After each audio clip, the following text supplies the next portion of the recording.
Ladies and gentlemen, in Malaysia, prevalence of dengue fever was reported 10.8 per thousand populations. The prevalence of dengue fever was higher in respondents who practice high-risk behavior as compared to respondents who practice low-risk behavior. Therefore, the socio-demographic characteristic in dengue cases is an interesting area to be studied. Hi, my name is Mohamad Azhar Noor, and I will be sharing with you the socio-demographic characteristic and clinical manifestation of dengue fever and dengue hemorrhagic fever in Klang Valley. Dengue is a mosquito-borne viral disease that has rapidly spread in all regions of World Health Organization in recent years. The disease is widespread throughout the tropics, with local variations in risk influenced by rainfall, temperature, and unplanned rapid urbanization. Dengue hemorrhagic fever was first recognized in the 1950s during dengue epidemics in the Philippines and Thailand. Today, severe dengue affects most Asian and Latin American countries and has become a leading cause of hospitalization and death among children in this region. As I mentioned earlier, in Malaysia, prevalence of dengue fever was reported 10.8 per thousand populations.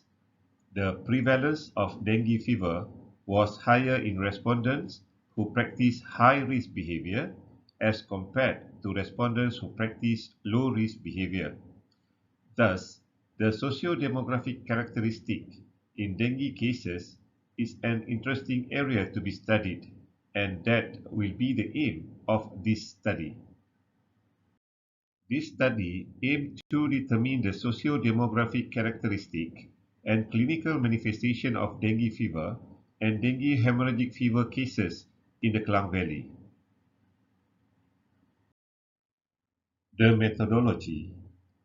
The retrospective electronic data of 365 patients with positive dengue fever and dengue hemorrhagic fever who were admitted at a local hospital for a period of 1 year were included in this descriptive study. The study was conducted by using proforma to collect the information of dengue cases patients. The case of dengue was defined as per Center for Disease Control and Prevention criteria, with a few changes with reference of clinical practice guideline.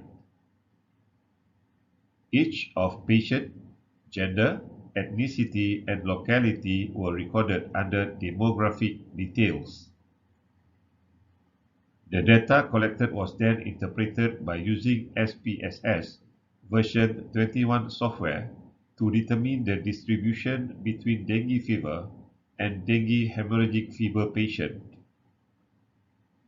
Comparisons between the categorical and qualitative groups were done using chi-square test with significant level were p below than 0.05. Table 1 shows dengue fever cases with 134 or 50.8% patients were male.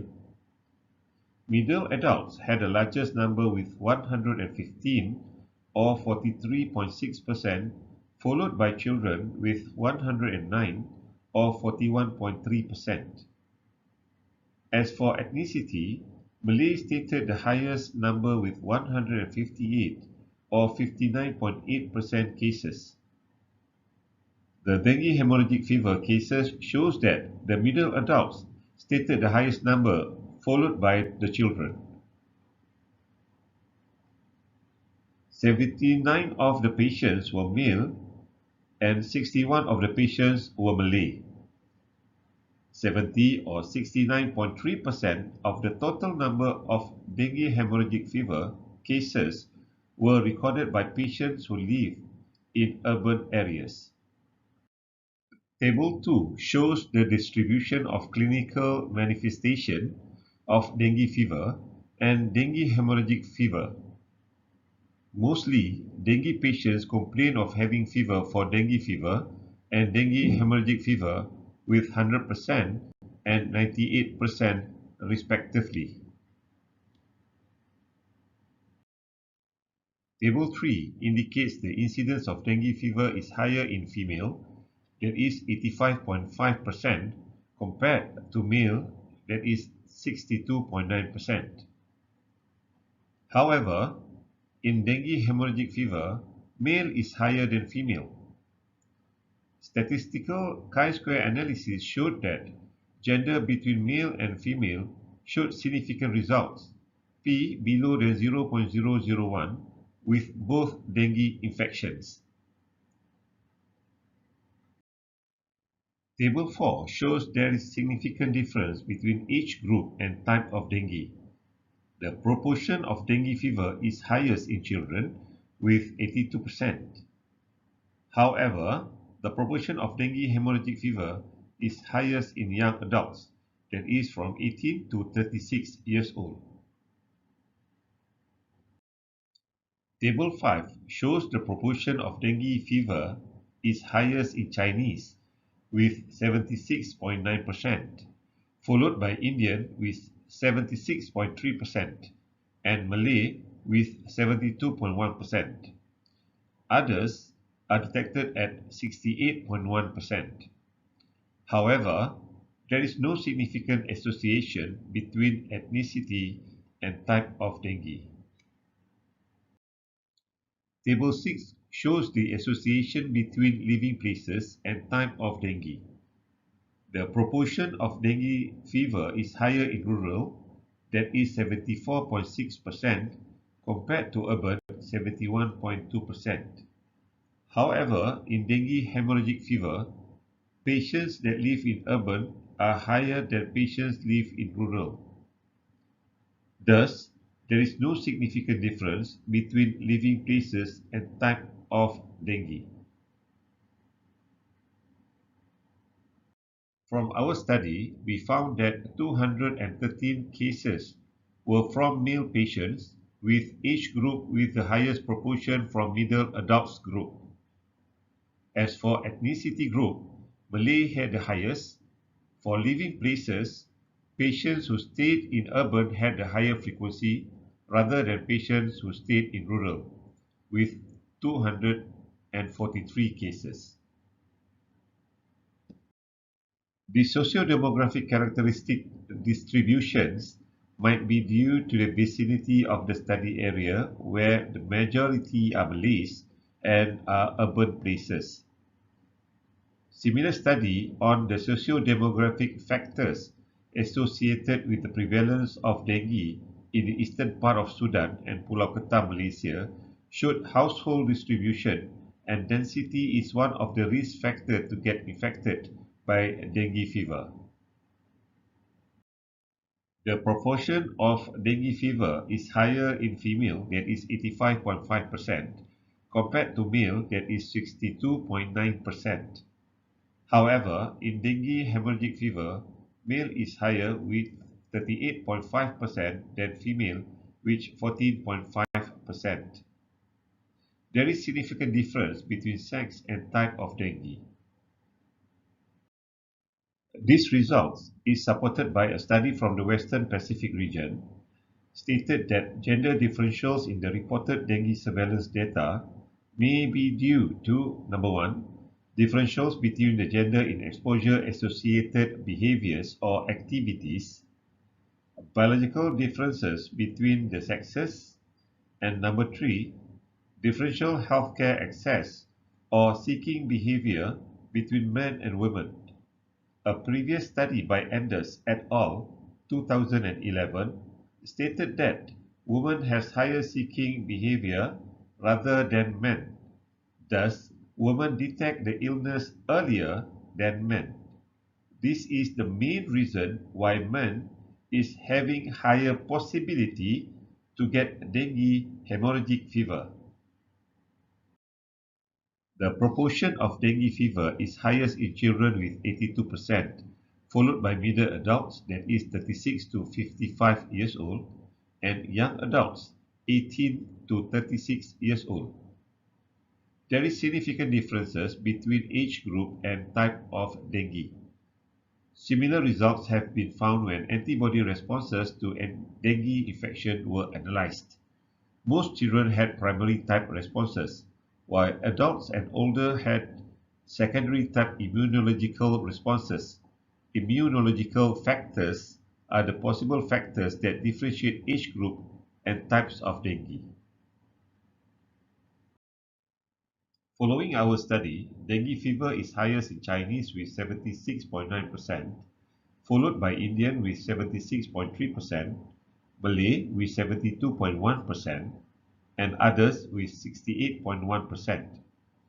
However, there is no significant association between ethnicity and type of dengue. As compared to another study by Chia et al. 2014 at Negeri Sembilan, in terms of ethnic groups, majority were affected were Malays, followed by Chinese and Indians with a ratio 4.1 to 1.5 to 1, respectively. This proportion is possibly due to ethnic distribution in one city or state. Thus, the study cannot show the differentiation between ethnicity and type of dengue. Throughout this study, we found that proportion of dengue fever is higher in rural area, that is 74.6%, compared to urban area, that is 71.2%. However, in dengue hemorrhagic fever, patients that live in urban are higher than patients live in rural area, that is 28.8% compared to 25.4%. There is no significant difference between living places and the type of dengue. This is contrast to the study by Cik Dom et al. 2013, which found that there is significant difference between living places and type of dengue. It stated that rural has higher tendency to primary dengue infection as compared to urban. This is due to poor city management that leads to increased number of vectors, which is Aedes aegypti species. This study consistent with Nazri et al. 2013. Discussion on clinical manifestation. Number of patients presented with fever is higher in dengue fever cases as compared to dengue hemorrhagic fever, that is 37.3% compared to 72.2%. As for other clinical manifestations, mostly were not presented. However, there are no significant differences between clinical manifestation and types of dengue. These results are supported by a study by Sheng et al. 2006 at Taiwan. It stated that there are no significant differences between clinical manifestations and type of dengue. It added, dengue fever and dengue hemorrhagic fever shared almost the same clinical manifestation.